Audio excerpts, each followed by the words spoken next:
মার্কিন president Donald Trump বলেছেন, Iran এখনও তাদের কাজের জন্য যথেষ্ট বড় মূল্য দেয়নি। যদিও ইরান সম্প্রতি একটি শান্তি প্রস্তাব দিয়েছে, তবু ট্রাম্প সেই প্রস্তাব নিয়ে সন্দেহ প্রকাশ করেছেন।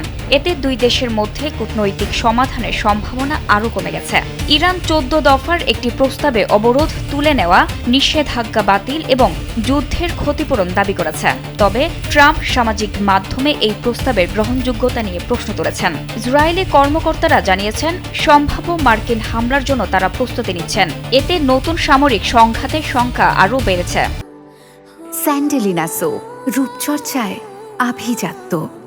হরমুজ প্রণালীতে উত্তেজনার কারণে বিশ্ববাজারে তেলের দাম বাড়ছে। এতে বৈশ্বিক অর্থনীতিতে চাপ তৈরি হয়েছে। এই পরিস্থিতি শুধু মধ্যপ্রাচ্য নয়, পুরো বিশ্বের জন্য বড় ঝুঁকি হয়ে উঠতে পারে।